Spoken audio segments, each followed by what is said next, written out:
My name is Annie Dieselberg, and I am the CEO and founder of Nightlight International.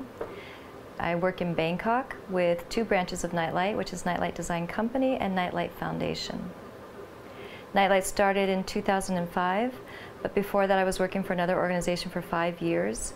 But I think my journey started a long time ago in this. I actually am a missionary kid, and I grew up in, a lot of my childhood was in Congo, and then also in Thailand and India.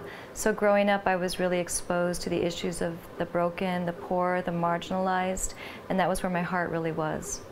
My husband and I came to Bangkok as missionaries in 1994.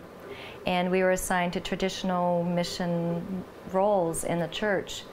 But my heart was really for the marginalized. And in Bangkok, the ones that stood out the most to me were the women in prostitution. So I remember seeing a bulletin on the guest house talking about this other ministry that had a beauty salon reaching out to women in prostitution.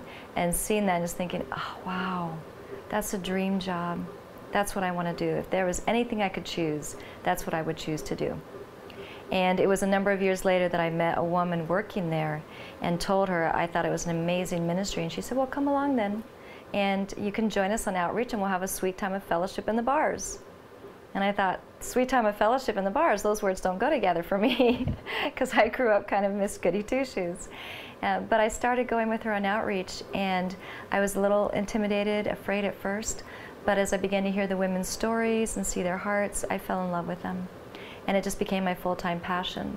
So I worked with that ministry for 5 years, and in that process, God just kept downloading vision to me of other areas within working with women who had been sexually exploited and children, of what needed to be addressed, of areas that we could bring different types of solutions to, holistic ways of meeting them.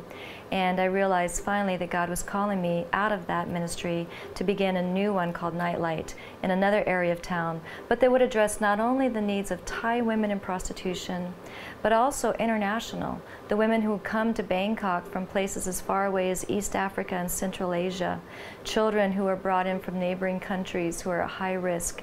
And so we just began to dream in that way, but also to look beyond the traditional model of nonprofit charity and look to a business model as well, to empower the women to move forward in life with dignity. So we started Nightlight in 2005 as a business, a registered jewelry company, to employ women as an alternative to working in the sex industry. And that's how it started, and it has just taken off and grown from there.